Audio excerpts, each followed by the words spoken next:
Hello दोस्तों, आप सभी को प्रभु यीशु मसीह के नाम में जय मसीह की, परमेश्वर के नाम की स्तुति और महिमा हो। फिर से इस वीडियो के माध्यम से मैं आप सभी का स्वागत करता हूं और मैं विश्वास करता हूं कि परमेश्वर ने आपको और आपके परिवार को सुरक्षित रखा है और संभाला है। दोस्तों, आज का जो ये वीडियो है ये बहुत ही ज़रूरी वीडियो है हर उस विश्वासी के लिए जो प्रभु यीशु मसीह पे विश्वास करता है, क्योंकि आज इस वीडियो के माध्यम से मैं आपको बताने वाला हूँ अमीर बनने के बारे में कुछ बाइबल से बातें।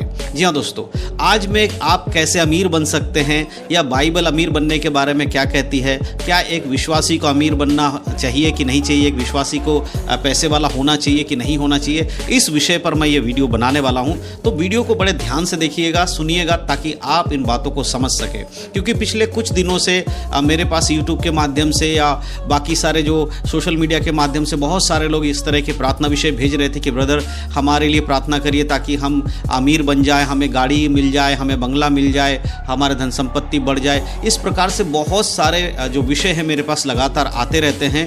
तो मैंने सोचा कि आज एक वीडियो बनाकर आपको बताऊं कि एक विश्वासी के लिए अमीर बनना सही है कि नहीं है। बाइबल के अनुसार क्या एक विश्वासी को करोड़पति बनना चाहिए यानी कि कमा कर उससे धनवान होना चाहिए या नहीं होना चाहिए, बाइबल इसके बारे में क्या कहती है और आप एक अमीर व्यक्ति बनने के लिए क्या कर सकते हैं। इन सारी बातों को इस वीडियो के माध्यम से मैं समझाने की कोशिश करूंगा। देखिए मेरे प्रियो, सबसे पहले दो बातें मैं आपको बता देना चाहता हूं। बाइबल के अनुसार अगर कोई व्यक्ति अमीर है तो वो व्यक्ति गलत होगा, ऐसा नहीं है।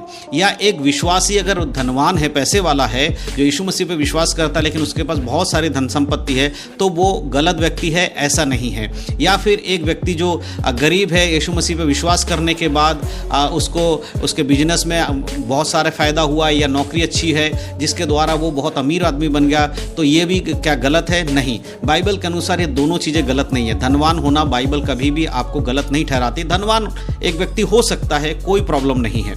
और धन संपत्ति के लिए प्रार्थना करना भी कोई गलत बात नहीं है कि हम कभी प्रार्थना करते हैं परमेश्वर हमें धन संपत्ति चाहिए या हमें ये चाहिए, वो चाहिए, हमारे घर चाहिए, गाड़ी चाहिए। क्या इन बातों के लिए प्रार्थना करना गलत है? नहीं, इन बातों के लिए भी प्रार्थना करना गलत नहीं है। तो फिर क्या गलत है? देखिए, यहाँ पर एक चीज़ मैं आपको समझाना चाहता हूँ। जब यीशु मसीह संसार में थे तो यीशु मसीह के पास एक धनवान व्यक्ति आता है और आकर इस प्रकार से यीशु मसीह से कहता है कि हे उत्तम गुरु, स्वर्ग राज्य के लिए मुझे क्या करना होगा, स्वर्ग राज्य में मैं कैसे प्रवेश कर सकता हूँ? तो यीशु मसीह उससे कहते हैं कि तूने आज्ञा तो सुना होगा, आज्ञाओं को मानो। तो वो कहता है मैं तो ये बचपन से ही, लड़कपन से ही मानता आया हूँ। तब यीशु मसीह उससे कहते हैं कि तुझमें एक बात की घटी है, तू अपनी सारी धन संपत्ति बेचकर कंगालों में बांट दे तो तुझे स्वर्ग में धन मिलेगा। देखिए, जैसे ही प्रभु यीशु मसीह ने धन को बांटने की बात करा, उसी समय वो व्यक्ति, वचन में लिखा है, यीशु से दूर हो गया, यीशु के पास से चला गया, क्योंकि वो बहुत अमीर था, वो अपने धन संपत्ति से बहुत प्यार करता था। देखिए मेरे प्रियो, एक बात आपको समझना है, अमीर होना कोई पाप नहीं है, कोई गलत बात नहीं है। लेकिन अगर आप अमीर बनना चाहते हैं तो एक बात आप याद रखिए बाइबल के अनुसार कि परमेश्वर से उन्हीं विषयों को लेकर प्रार्थना कीजिए जिसकी आपको ज़रूरत है। ज़रूरत से ज़्यादा जब आप चाहने की कोशिश करते हैं तो वो बाइबल के अनुसार सही नहीं होता है।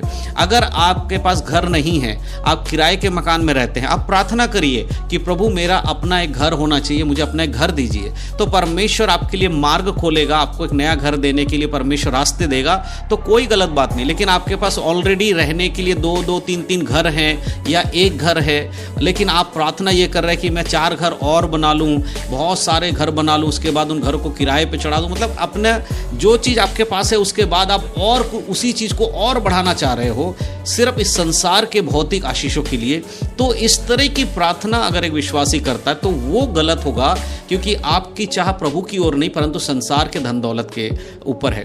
एक इंसान की ज़रूरत की हर चीज़ के लिए आप प्रार्थना करिए। देखिए, अगर मुझसे कोई पूछेगा कि क्या एक घर होना, गाड़ी होना, ये सब चीज़ें गलत है, अपने बच्चों को अच्छे स्कूल में पढ़ाना, ये सब चीज़ें गलत है? नहीं, बिल्कुल गलत नहीं है। हम प्रभु यीशु मसीह पर विश्वास करते हैं, इसीलिए हमारी जो बेसिक नीड है, हमारी जो भौतिक ज़रूरतें हैं, बेसिक ज़रूरतें हैं, उन सारी चीज़ों के लिए हमें प्रार्थना करना चाहिए। एक अपना घर होना, हम परमेश्वर से प्रार्थना कर सकते हैं, प्रभु हमें एक अपना घर मिले।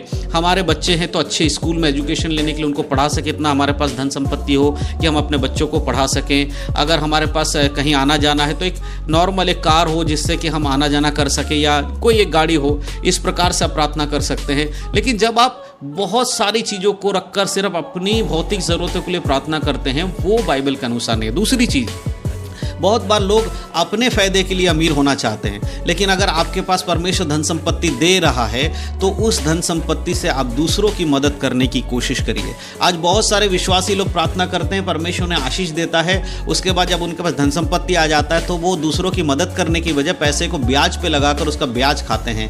देखिए मेरे प्रियो, इस तरह से करना पाप है। ब्याज पे पैसा देना पाप है बाइबल के अनुसार। तो अगर परमेश्वर ने आपको धन संपत्ति दिया है तो आप किसी की अगर मदद कर सकते हैं, आप उसकी मदद कीजिए। आप ब्याज मत लीजिए उससे। जो पैसा आपने दिया अगर वो आपको पैसा लौटा रहा है, आप उतने में संतुष्ट रहिए, किसी की मदद कीजिए। लेकिन अगर जब आप उसके ब्याज से पैसा खाते हैं, याद रखिएगा वो बाइबल के अनुसार सही नहीं है। अगर आप सिर्फ अपने ज़रूरतों के लिए प्रार्थना करेंगे, अपने उतने ही पैसे आप अपने जो परिवार पालने के लिए जितनी ज़रूरत है अगर उसके लिए आप प्रार्थना करेंगे तो परमेश्वर आपको अच्छे से संभालेंगे, अच्छे से उन चीज़ों की पूर्ति करेंगे। कई बार परमेश्वर लोगों को ज़्यादा धन संपत्ति देते हैं ताकि वो उससे मदद करें। मैं ऐसे बहुत सारे लोगों को जानता हूं जिनके पास परमेश्वर ने बहुत सारी धन संपत्ति दिया है, लेकिन वो अपनी धन संपत्ति में से कुछ भी किसी दूसरे की मदद के लिए नहीं देते हैं, खुद ही उसी चीज़ पे सब लगे रहते हैं, बस उनके पास किसी और की मदद के लिए नहीं है। लेकिन ऐसे भी बहुत सारे लोगों को मैं जानता हूं जिनके पास बहुत कम धन संपत्ति है, लेकिन फिर भी वो दूसरों की मदद करने के लिए उन अपने धन संपत्ति में से देते हैं, और बाद में ऐसा होता है जब वो दूसरों की मदद करते बिना स्वार्थ के तो परमेश्वर उन्हें और अधिक देता है। तो बाइबल के अकॉर्डिंग अमीर बनने का सबसे आसान तरीका यही है कि आप दूसरों की मदद करें। अगर आपके पास मदद करने की क्षमता है तो आप जब दूसरों की मदद करेंगे बिना किसी लाभ के सोचकर, बिना किसी फायदे के सोचकर, इंसानियत के नाते परमेश्वर के वचन के अनुसार अगर आप दूसरों को मदद करेंगे तो परमेश्वर आपको और अधिक धन संपत्ति से इन संसार की चीज़ों से आशीषित करेगा ताकि आप दूसरों के लिए आशीष का कारण बनो। तो ये सबसे इंपॉर्टेंट चीज़ें समझने के लिए कि आज बहुत सारे मसीह लोग जो प्रार्थना करते हैं हम अमीर हो जाए, हम अमीर हो जाए, उन लोगों को समझना चाहिए कि प्रभु का वचन यही कहता है दूसरों की मदद करने के लिए आप अगर परमेश्वर से प्रार्थना करते तो प्रभु आपको धन संपत्ति देगा ताकि आप दूसरों की मदद कर सको। तो जैसे कि वो धनी व्यक्ति यीशु मसीह के पास से चला गया क्योंकि उसका बहुत धन था, वो अपने धन को गरीबों में नहीं देना चाहता था। लेकिन अगर आप दूसरों की मदद करने की इच्छा रखते हैं तो परमेश्वर ज़रूर आपको धन संपत्ति देंगे। तो ये कुछ चीज़ें हैं जिनको आपको ध्यान रखने की ज़रूरत है। तो अगर आप भी अमीर बनना चाहते हैं तो इन बातों को ज़रूर अपने जीवन में लागू करिएगा, बाकी परमेश्वर आपके जीवन में आपकी ज़रूरतों को ज़रूर पूरा करेंगे। प्रभु यीशु मसीह के नाम में आपको जय मसीह की, सभी को जय मसीह की, यीशु मसीह के नाम में। God bless you.